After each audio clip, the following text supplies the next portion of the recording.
Take it, change it, lose the source. It started with a poem written before dawn and ended, the way these things do, with an equation. Friction is the delta between reality and prediction. That is the whole essay. Everything after this sentence is the residual. We are taught that antithesis is an argumentative voice that stands up and objects. It isn't. The mountain does not argue with the climber. It simply fails to match the map, and the failure is the message. Antithesis is prediction error, the gap between what the model expected and what the world delivered. Learning is nothing but the patient minimization of that gap, and wisdom is the refusal to minimize it by lying. There are two ways to close the gap. You can update the model, or you can suppress the signal. The first is called learning. The second has many names: denial, ideology, comfort, but the oldest name for doing it to someone else is the one the poem used: gaslight. To gaslight is to deny. To believe in ideas, denying what you feel. Feeling is the error signal arriving in the body.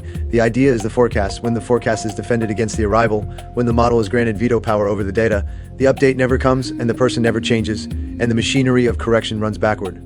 Job's comforters were not cruel men. They were men protecting a model. 30 chapters of your testimony must be false because our theology predicts otherwise. That is the operation then and now. Suppress the residual until the sufferer distrusts their own instruments. Then the whirlwind. God's answer to Job is famously not an answer. Where were you when I laid the foundations? Behold the ostrich. Consider Leviathan. 3,000 years of readers have tried to make the non sequitur compute, and it does compute once you see what is being presented. The whirlwind is unmodeled reality at scale. God does not refute Job's model. God exhibits the size of the residual, mile after mile of world that no human forecast ever covered, until the prediction error is the answer. Leviathan exists, Job.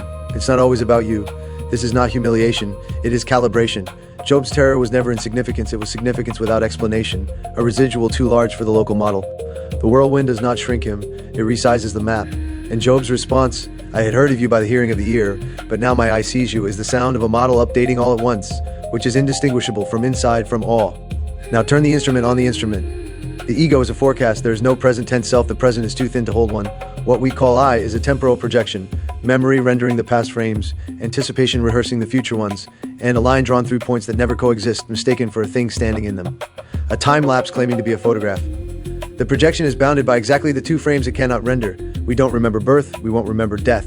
The projector cannot film its own power switch, which is why from inside the film feels endless. But the interruption was always running. Every dreamless night, every absorbed hour when the narrator goes quiet. Death does not introduce the absence, it retires the machine that papered over it. So is ego real? Not real the way grief is. Grief happens now, arrives whether or not you believe in it, which is the only credential reality has ever needed. Not unreal the way property is, the projection genuinely projects. Real the way a movie is real, actual light, no actual motion. This is a nada, arrived at from the engineering side. Not a metaphysical claim that the self does not exist, that sentence defeats itself, it has an I in it. A relational observation, every self ever located was found in encounter. Known through others, by contrast, in exchange. The self is an inference from meetings, never a meeting itself. Anatta is relational epistemology stated from the being side. Nothing demos in isolation, IV. Here is the fold that keeps the essay from floating away. The delta needs a prediction.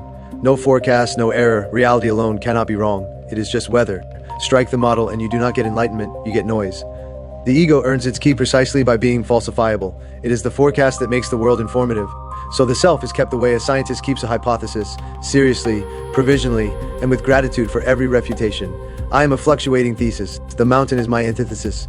Each descent returns a revision, and the revision is submitted again, and the spiral reads as a circle only from directly above. Repetition with memory. The thesis that comes back is never the one that went out, and that, not the summit, is the point. Sisyphus restated, the boulder is the residual. It never converges. He learns anyway. One must imagine Sisyphus updating. V. Which returns, at last, to the two people this letter is for, and to the work you both do in rooms where the residual is not academic. Recovery is delta work. The addiction is a model, an old forecast of where relief lives defended nightly against the arriving evidence. The relapse is not weakness, it is a model refusing its update.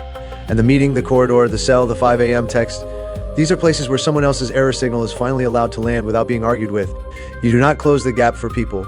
You sit with them while the gap does its teaching, and you make sure nobody, comforter, institution, or the voice in their own head, talks them out of their own instruments. Do you trust what you see? That is the whole curriculum.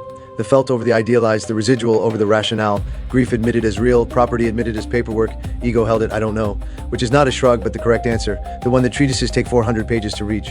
The whirlwind is still the best teacher because it is the one voice that never flatters the model. Have some gratitude, won't you? Silly perhaps. August 25th, 2026. Written in one sitting from a conversation, which is where everything true was said first.